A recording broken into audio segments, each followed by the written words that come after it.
नमस्कार साथियों, मैं मनीष पांडे स्वागत करता हूं आपका आपके इस YouTube channel study with Manish में। दोस्तों, भारत के संवैधानिक विकास में हम लोग अपनी पिछली क्लास में बात कर लिए थे 1773 के रेगुलेटिंग एक्ट से हम लोगों ने आरंभ किया था। 1773 के रेगुलेटिंग एक्ट से हम लोगों ने आरंभ किया था और 1773 के रेगुलेटिंग एक्ट से आरंभ करते हुए हम लोगों ने आगे बढ़ते हुए बात की थी 1793 के चार्टर एक्ट तक। 1793 के चार्टर एक्ट तक हम लोगों ने बात कर ली थी। इसके बीच में हम लोग पिट्स इंडिया एक्ट की बात किए थे, एक्ट ऑफ सेटलमेंट की बात किए थे, 1786 के अधिनियम की बात किए थे। ये सब सारी बातें हम लोगों ने अपनी पिछली क्लास में कर ली थी। आज हम लोग भारत के संवैधानिक विकास में जो अगला अधिनियम पढ़ेंगे वो अगला अधिनियम पढ़ेंगे हम लोग। कौन सा अधिनियम? तो उस अधिनियम का नाम है क्या? 1813 का charter act, charter act of 1813। जरा ध्यान से समझते हैं। अब जरा ध्यान से सुनिएगा। इन सारे अधिनियमों के द्वारा ब्रिटेन की संसद क्या कर रही है? भारत में ईस्ट इंडिया कंपनी के ऊपर अपना नियंत्रण स्थापित करने का प्रयास कर रही है। अब इसी के क्रम में 1813 का चार्टर एक्ट भी जारी किया जाएगा। अब 1813 का चार्टर एक्ट जारी करने के पीछे का कारण क्या था? तो मैंने आप लोगों को बताया था क्या 1793 के चार्टर एक्ट में ये कहा गया था कि कंपनी का जो व्यापारिक अधिकार था, एकाधिकार, उसको अगले 20 वर्षों के लिए बढ़ा दिया गया था। तो 1793 से 20 वर्ष अगर आप जोड़ेंगे तो 1813 आएगा। मतलब 1813 में इसमें पुनः कंपनी के अधिकार को रिन्यू करना था। तो पहला इसी के द्वारा आप देखेंगे 20 वर्षों के लिए बढ़ाया जाना था। तो 1813 यहाँ 20 वर्षों, देखिए 20-20 वर्ष कर करके इस कंपनी के व्यापारिक एकाधिकार को बढ़ाया गया था। 1813 में 20 वर्ष के लिए फिर बढ़ा दिया जाएगा 1833 तक, और 1833 के अधिनियम में फिर इसको 20 वर्षों तक के लिए बढ़ा दिया जाएगा। और 1853 तक आप देखेंगे तो कंपनी का व्यापारिक एकाधिकार, मोनोपोली जो था ईस्ट इंडिया कंपनी का भारत में, वो चलता रहा। तो 20-20 वर्षों तक ये बढ़ाया जाना था। तो 1793 से ये प्रक्रिया शुरू हुई और 1813 के भी एक्ट में ये प्रक्रिया चलती रही। अब एक चीज़ समझते हैं कि 1813 के चार्टर एक्ट के जारी होने का कारण क्या था, रीजन क्या था, क्यों 1813 का चार्टर एक्ट भारत में लाया गया? तो इसके कारणों की अगर बात की जाए तो ध्यान से समझिएगा। अगर मैं आपको पहला कारण बताऊं तो पहला कारण, आप लोगों ने एक अर्थशास्त्री का नाम सुना होगा। ब्रिटेन के अर्थशास्त्री थे जिनका नाम था एडम स्मिथ। अगर आपने नाम सुना हो तो, जिन्हें अर्थशास्त्र का जनक, फादर ऑफ इकोनॉमी भी कहा जाता है। एडम स्मिथ नाम सुना होगा आप लोगों ने। तो ब्रिटेन के अर्थशास्त्री, जरा ध्यान से समझते हैं, बैकग्राउंड इसका समझ लेते हैं तो चीज़ें अच्छे से समझ में आएंगी। ब्रिटेन के अर्थशास्त्री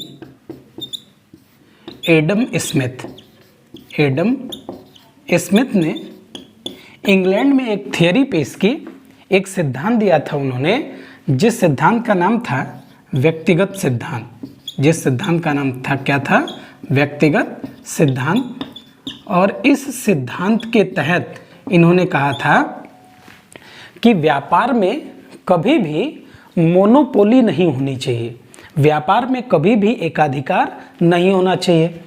तो ईस्ट इंडिया कंपनी का तो व्यापार में एकाधिकार था ना, 20-20 वर्षों तक के लिए बढ़ाया जा रहा था। और इन एडम स्मिथ का विचार आप देखेंगे तो ब्रिटेन में बहुत ज़्यादा फेमस हो रहा था। लोग इस सिद्धांत के तहत ये बात करने लगे कि अब इस ईस्ट इंडिया कंपनी का जो व्यापारिक एकाधिकार है वो समाप्त किया जाना चाहिए। दूसरा कारण, पहला कारण तो ये हो गया। दूसरा कारण अगर देखा जाए तो इस समय ब्रिटेन में आप देखेंगे, अब तक आते आते ब्रिटेन में औद्योगिक क्रांति के कारण यहाँ पर हुआ क्या, उद्योग जगत का बहुत ज़्यादा विकास हुआ, बड़ी बड़ी कंपनियों का विकास हुआ। तो कंपनियों का जब विकास हुआ तो जाहिर सी बात है वस्तुओं का निर्माण भी हो रहा होगा। बहुत सारी वस्तुओं का क्या हो रहा था, निर्माण हो रहा था, और इन वस्तुओं को बेचने के लिए नए बाजार की आवश्यकता भी थी, अलग अलग क्षेत्रों में, अलग अलग जगहों पे। तो इस कारण भी कंपनी की जो ब्रिटेन में व्यापारी वर्ग था वो चाहता था कि उसको भी पूर्वी एशिया के क्षेत्रों में आने का मौका मिले और वो लोग भी व्यापार करें।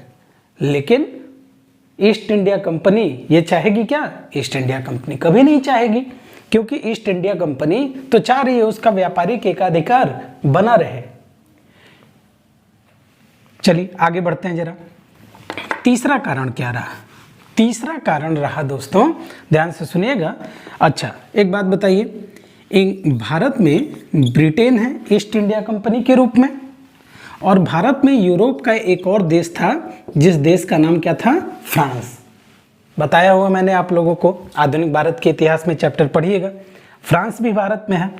अच्छा फ्रांस में एक व्यक्ति था, इसका नाम सुने होंगे आप लोग, जिसका नाम क्या है, नेपोलियन। और नेपोलियन इस समय आप देखेंगे अपने साम्राज्य विस्तार के क्रम में बहुत तेजी से आगे बढ़ रहा था, और नेपोलियन ये देख रहा था, ये वही नेपोलियन है जिसे टीपू सुल्तान ने भारत में आने का क्या किया था, न्योता भेजा था कि आइए अंग्रेजों को मिल करके भारत में पराजित करते हैं, ये वही नेपोलियन है। तो नेपोलियन ने देखा कि अंग्रेजी वस्तुएं, अच्छा एक बात बताइए, औद्योगिक क्रांति ब्रिटेन में हुई है तो बहुत सारी वस्तुओं का निर्माण भी हुआ होगा। अब अगर बहुत सारी वस्तुओं का निर्माण हो रहा तो उनको बेचने के लिए अलग अलग क्षेत्रों में व्यापारी जाते होंगे, सामान बेचते होंगे। तो नेपोलियन को पता चला कि ब्रिटिश वस्तुओं की डिमांड यूरोप में क्या हो रही है, धीरे धीरे बढ़ रही है। तो नेपोलियन ने ब्रिटेन को आर्थिक क्षति पहुंचाने के लिए क्या किया, एक सिद्धांत अपनाया, एक सिद्धांत दिया इसने, जिसको आप लोग कॉन्टिनेंटल सिस्टम के नाम से जानते हैं। कॉन्टिनेंटल सिस्टम के नाम से जानते हैं, जरा ध्यान से समझिएगा। महाद्वीपीय व्यवस्था, क्या लिखेंगे इसको, कॉन्टिनेंटल सिस्टम को महाद्वीपीय व्यवस्था। क्या बात कर रहे हैं हम लोग बात कर रहे हैं कि 1813 का अधिनियम किन परिस्थितियों में भारत में पेश किया गया था। तो नेपोलियन ने क्या किया, यूरोप में एक महाद्वीपीय व्यवस्था चलाया, और इस महाद्वीपीय व्यवस्था के तहत किया क्या उसने, इस महाद्वीपीय व्यवस्था के तहत नेपोलियन ने अपने मित्र राज्यों को, जितने भी मित्र देश थे फ्रांस के, उनसे कहा कि अब से कोई भी देश ब्रिटेन निर्मित वस्तुओं को नहीं खरीदेगा। अर्थात धीरे धीरे ब्रिटेन में बनी वस्तुएं, जो उनका डिमांड देशों में था, वो घटने लगा, डिमांड गिरने लगा। अब डिमांड अगर यूरोप में गिरने लगेगा तो वहाँ के व्यापारी क्या हो जाएंगे, परेशान हो जाएंगे। तो वहाँ के व्यापारी परेशान हुए, तो व्यापारी परेशान तो प्रधानमंत्री परेशान। अच्छा इस समय ब्रिटेन का प्रधानमंत्री कौन था, 1813 के समय में ब्रिटेन के प्रधानमंत्री हुआ करते थे, पीएम कौन थे ब्रिटेन के, तो नाम था इनका, लिख दे रहा हूँ, जेनकिंसन। ये ब्रिटेन के प्रधानमंत्री हुआ करते थे, बेचारे परेशान हो गए एकदम जेनकिंसन। ये सारे व्यापारी मिल करके संसद के ऊपर दबाव बनाने लगे कि उनको पूर्वी देशों के साथ व्यापार करने की अनुमति प्रदान की जाए। क्लियर हो गई बात ये इतनी। और इन्हीं परिस्थितियों में आप देखेंगे तो 1813 का चार्टर एक्ट भारत में क्या किया गया था, पेश किया गया था। क्लियर हो गई बात इतनी। अब जरा ध्यान से सुनिए, प्रावधान क्या किए गए, प्रावधान कौन कौन से प्रावधान 1813 के चार्टर एक्ट के द्वारा भारत में किए गए, तो जरा उनकी बात करते हैं। चलिए जरा बात करते हैं कि 1813 के चार्टर एक्ट के द्वारा कौन कौन से प्रावधान किए गए।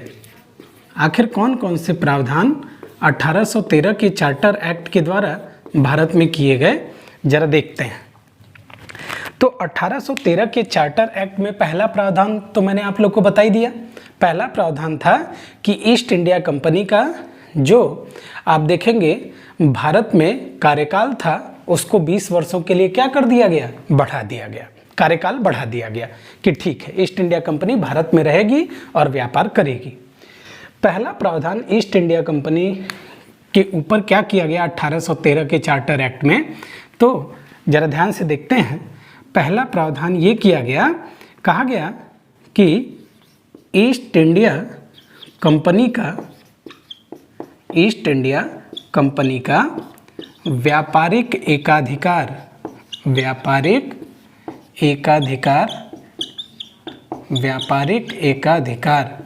समाप्त किया जाता है।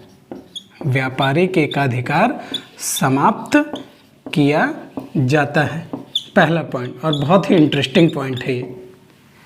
1813 के चार्टर एक्ट के द्वारा पहला काम ये किया गया कि ईस्ट इंडिया कंपनी का जो व्यापारिक एकाधिकार था उसको क्या कर दिया गया, समाप्त कर दिया गया। अच्छा जी, इससे रिजल्ट क्या निकल के आया? इससे रिजल्ट निकल कर ये आया कि ईस्ट इंडिया कंपनी के साथ साथ अब ब्रिटेन की अन्य कंपनियां भी, अन्य व्यापारी भी भारत में आ सकते हैं और क्या कर सकते हैं, व्यापार कर सकते हैं। तो इसी एक्ट के द्वारा ब्रिटेन के नागरिकों के लिए भारत का द्वार खोल दिया गया। तो अब इस एक्ट में आप एक और पॉइंट लिख सकते हैं कि इस एक्ट के द्वारा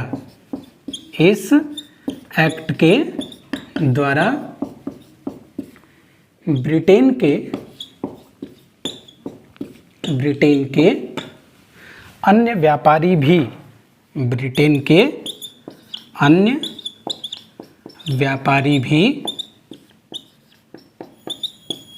इस एक्ट के द्वारा ब्रिटेन के अन्य व्यापारी भी भारत से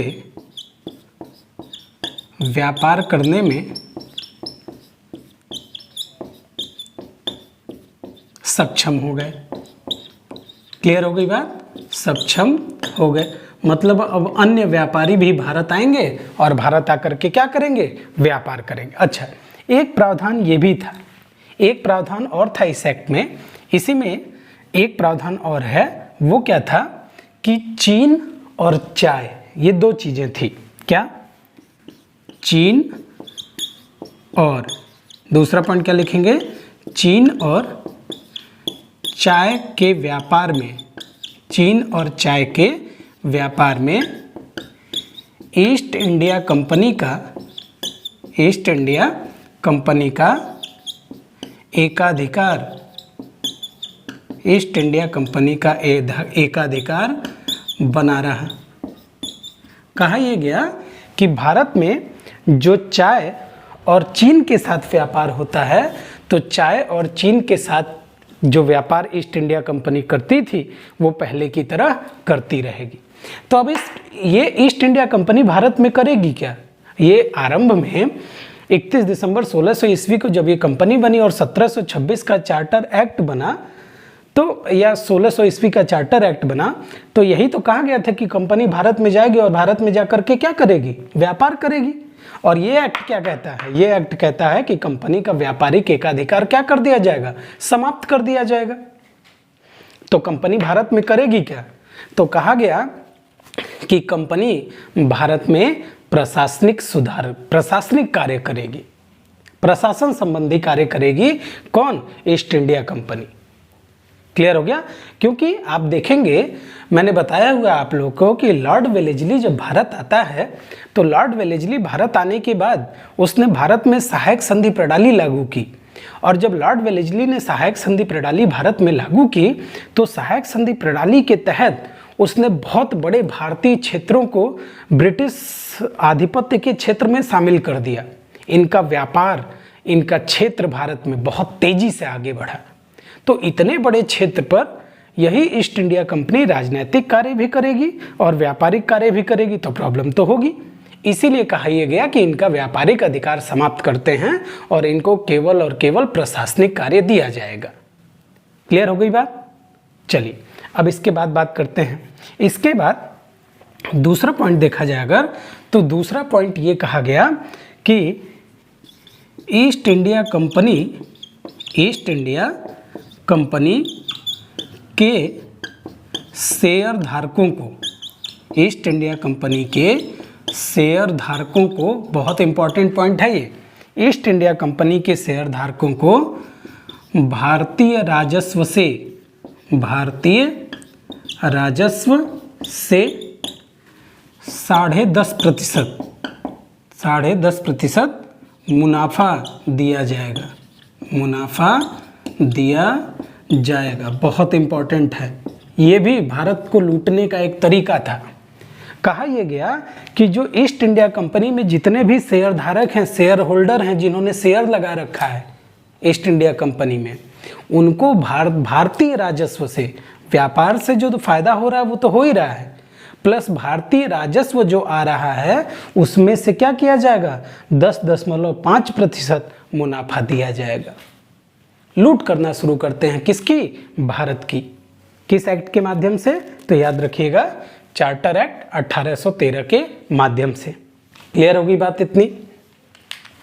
अब जरा देखते हैं कि इसका अगला भी कोई प्रावधान था क्या, और भी कोई बातें थी क्या ईस्ट इंडिया कंपनी के ऊपर नियंत्रण से संबंधित, जरा ध्यान से समझिए। तो अगला प्रावधान देखिए, रटना नहीं है, ध्यान से समझना है ना, ध्यान से समझेंगे जरा। अगला प्रावधान क्या किया गया, जरा ध्यान से देखिए। तो एक बात बताइए, अगर हम इंडिया की बात करें, जरा ध्यान से सुनिएगा, तो आप देखेंगे बंगाल में यहाँ पर गवर्नर जनरल है, यहाँ पर मुंबई में गवर्नर हुआ करता था और मद्रास में गवर्नर हुआ करता था।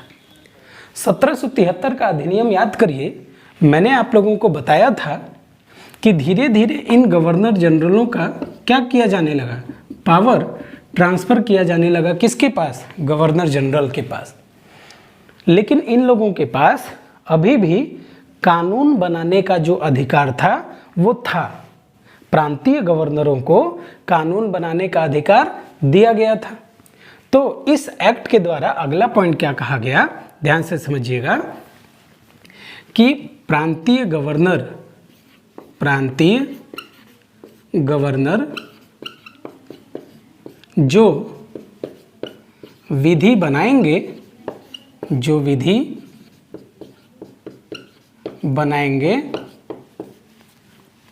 उस विधि को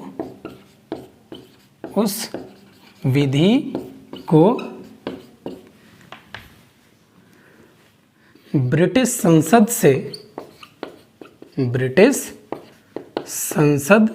से अनुमोदित कराना होगा।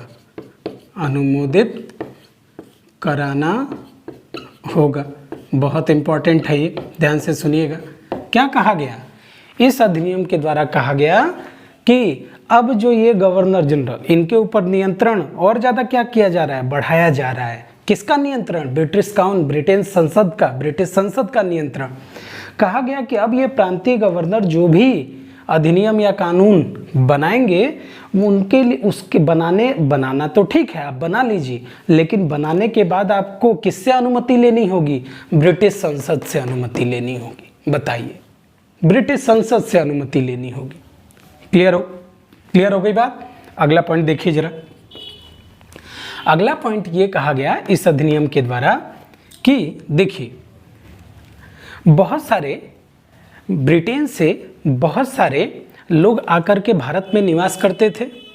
भारत की धर्म संस्कृति रीति रिवाज एकदम अलग, और वो लोगों की धर्म संस्कृति रीति रिवाज एकदम बिल्कुल अलग।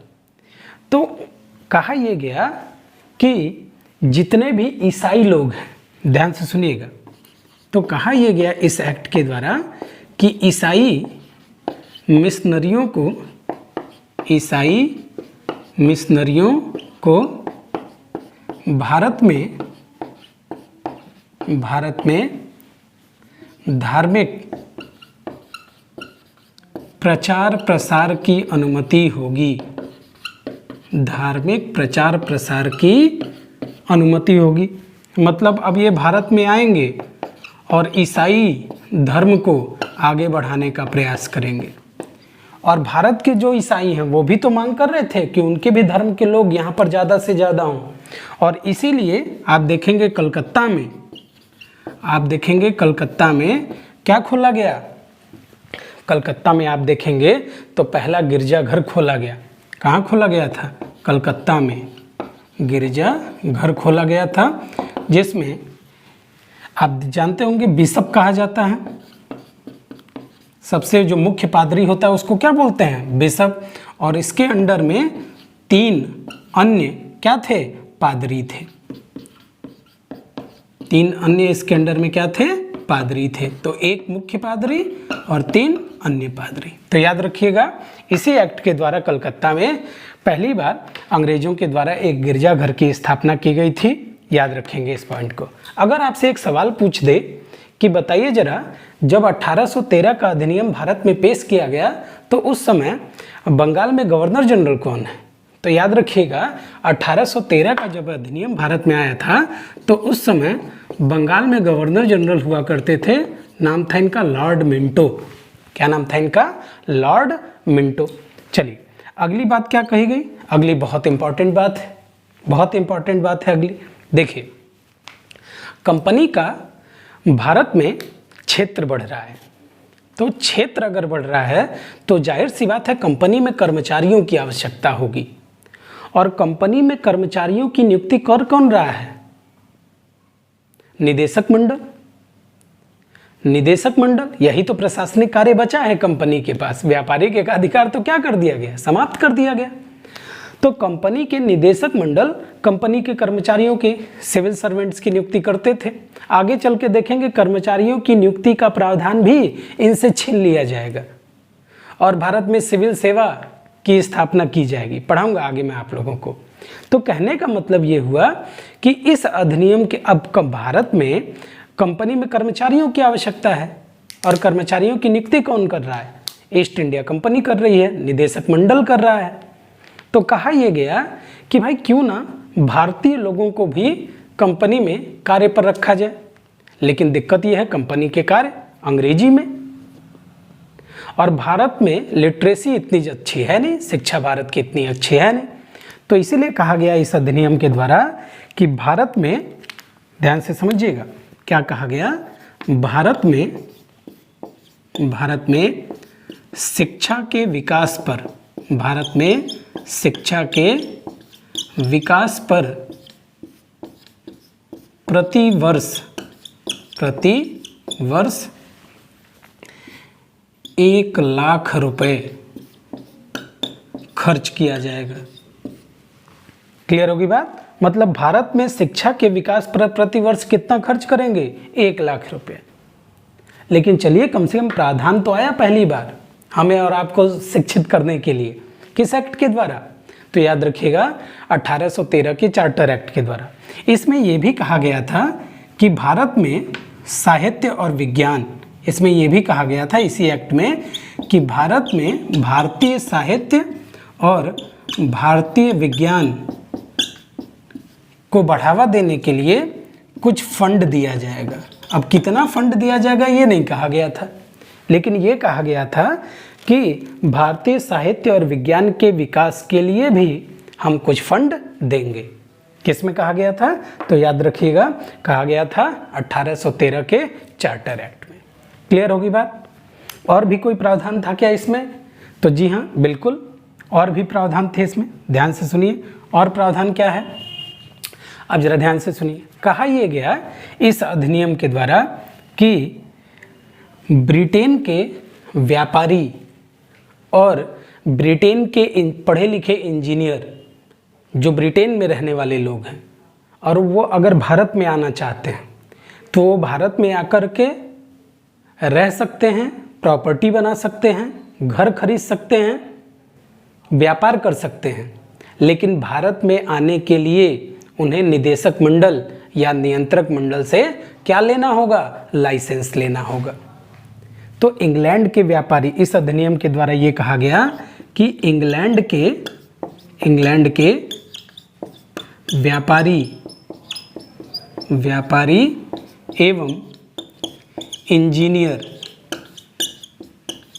ब्रिटेन के व्यापारी एवं इंजीनियर भारत आ सकते हैं, भारत आ सकते हैं,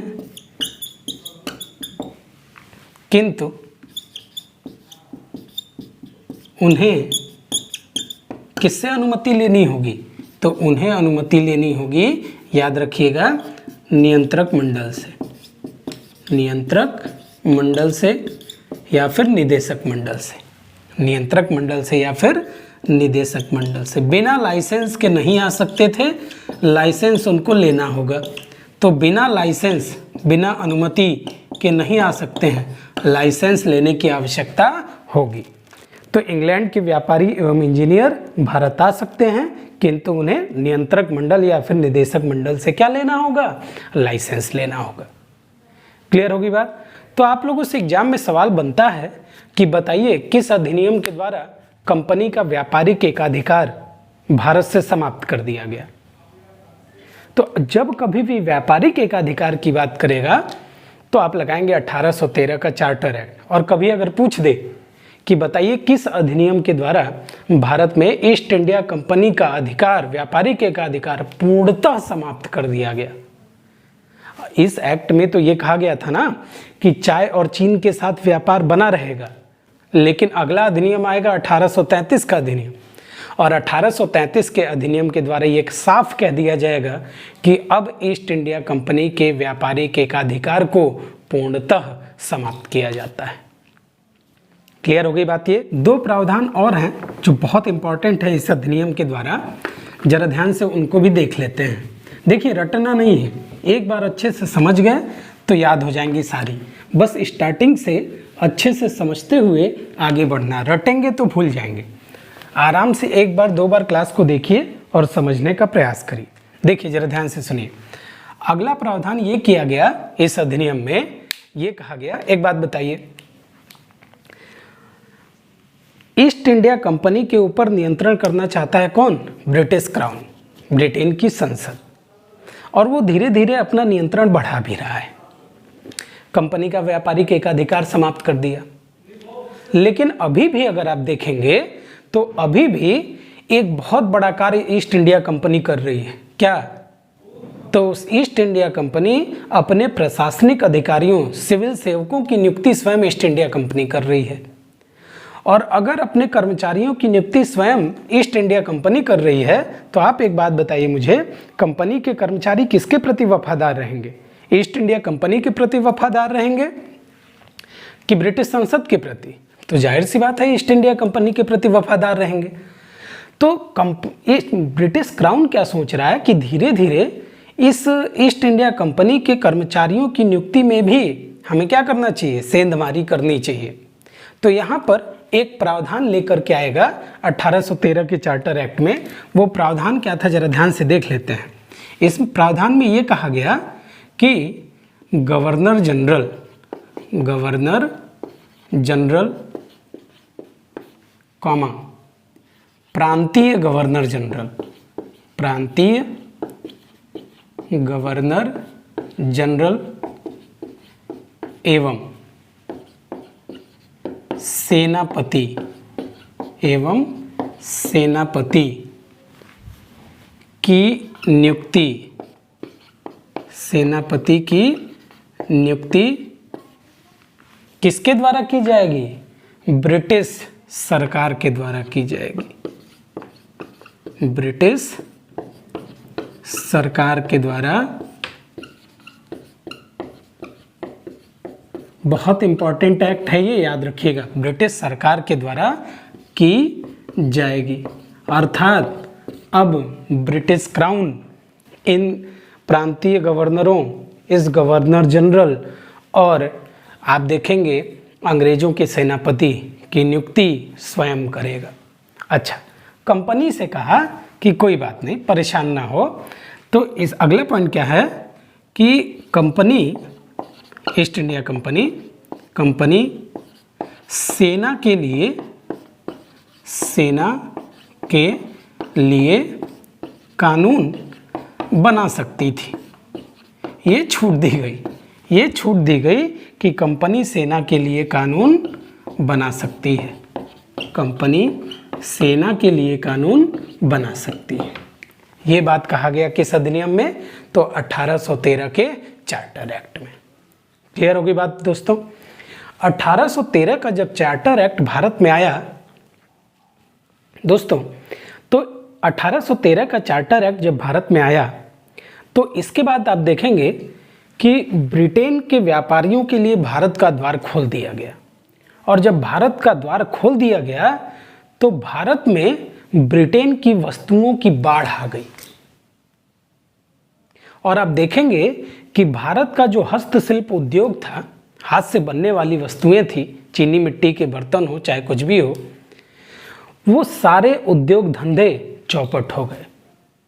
और अंग्रेजों ने फोर्सफुल्ली आप देखेंगे भारत को वस्तुओं का आयातक बना दिया। भारतीय उद्योग धंधों को चौपट कर दिया। भारत के व्यापार में, भारत के धर्म, संस्कृति, हर एक चीज में चोट करने का प्रयास किया जाएगा। किसके द्वारा? तो अंग्रेजों के द्वारा। तो बच्चों आप देखिए कि जो 1813 का अधिनियम है उसमें ये सब सारे प्रावधान थे जो मैंने आपको बताया। मुझे पूरी उम्मीद है कि ये सब सारी चीज़ें आपको समझ में आई होंगी। मिलते हैं एक और बेहतरीन क्लास में, तब तक के लिए धन्यवाद। जय हिंद।